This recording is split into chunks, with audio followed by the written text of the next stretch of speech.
Okay, so this is the robot that I've been working on most of the day. Yeah, so let's see what's going on.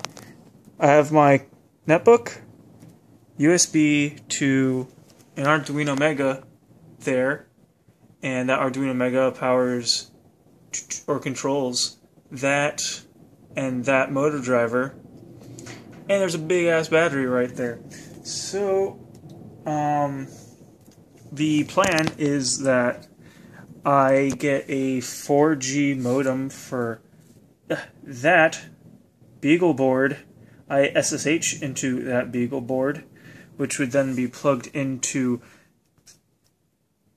this Arduino, and then I could like Skype into the Beagle board, and while I'm streaming video from where the robot is and sound from where the robot is, I could then talk with speakers connected to the Beagle board and use this as a Telepresence Robot.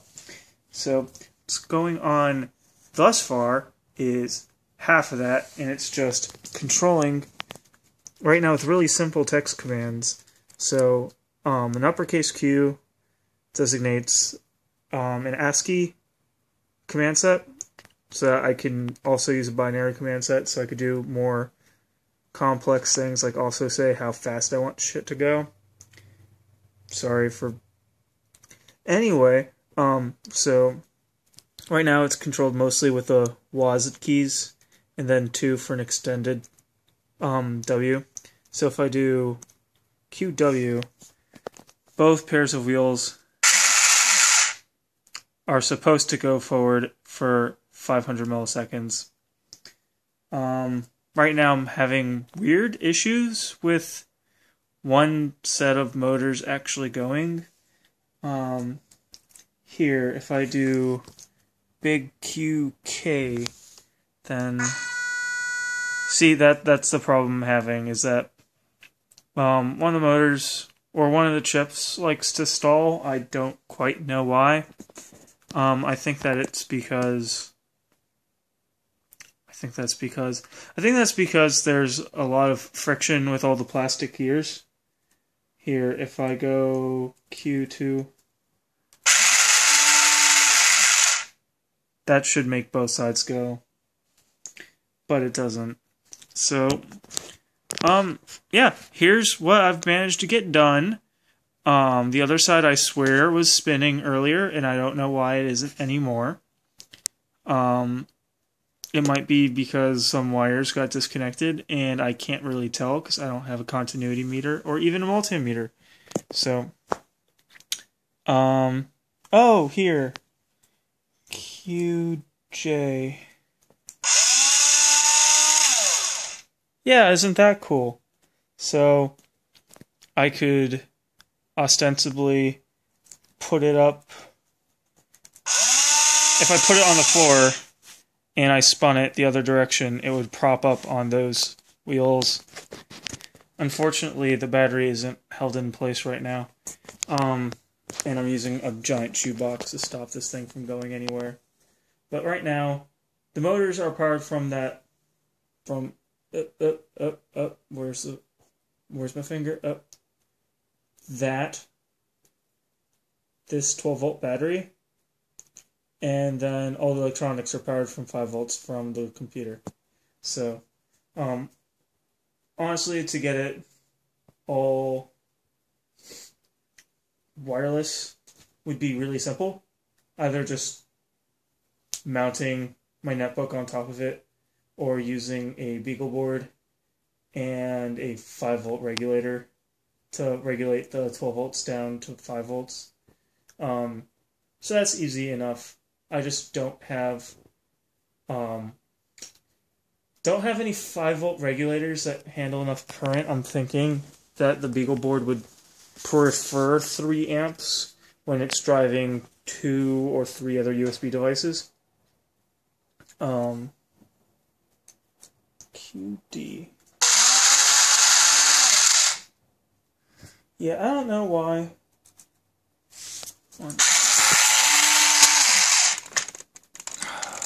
Yeah, I'm not quite sure why. So right, these two and this are on one H-bridge chip, and then this side and the back pair are on the other H-bridge chip. So I'll play around with that. I figured that this would be worth watching. Fortunately, it whatever, fine. It kind of is. I'm gonna give myself credit. It might be later tonight that I can figure out a way to comfortably get it rolling. Use this really long USB cable that I have. How long is this USB cable? It's 15 feet of USB cable. So, yeah. Ton of USB cable. This thing. And I can make a Skype call. SSHing into this computer, which is easy enough. I got SSHing into the BeagleBoard. It might be more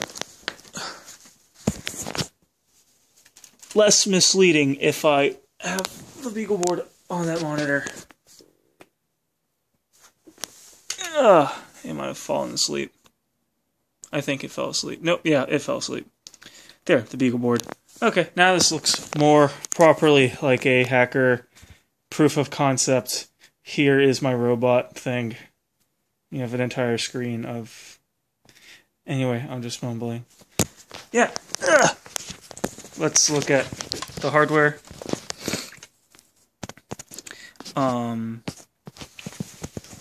This will maybe be connected so that I can automate different orientations of the treads for later. But, focus. Okay. Kind of see. There's these little geared teeth mounted to this axle. This axle rotates when the whole thing rotates. And this is a diode emitter detector pair. So I can position it as I need to. Thank you, Marcus, and I should probably remember his name because I don't.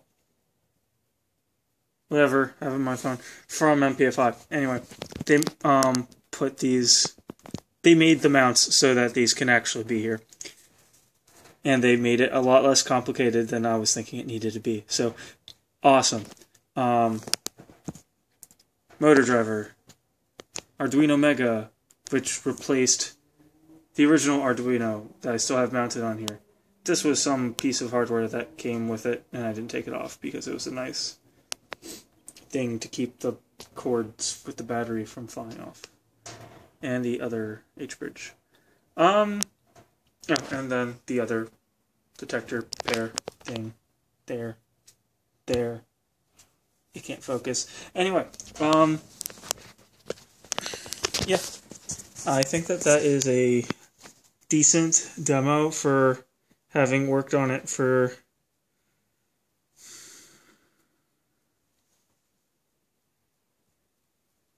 wow, I can't do math. 7 hours. There was a lot of running around, going to Radio Shack. It's closed, oddly enough. Oh, and also, awesome things that happened today. These yellow battery connector things, I got them for free. I didn't have to pay for them. I went to a store, and they're like, oh, I don't understand anything that's going on, but we do have connectors, and we'll even let you use our tool to crimp them onto the wires. Which is like awesome, because I didn't have to buy a soldering iron. Unfortunately, these joints broke, and I needed to buy a soldering iron anyway. Yep, that's it. That's the story, and I've managed to ramble on for almost 10 minutes. So, oh, one last thing. I say Skype. BeagleBoard is ARM, and there's no... Skype hasn't been compiled for ARM. So it might not be Skype if I use the BeagleBoard. It might be Skype if I just use the vulnerable netbook. Venerable. Alright. Done wasting your time. Thanks. Bye.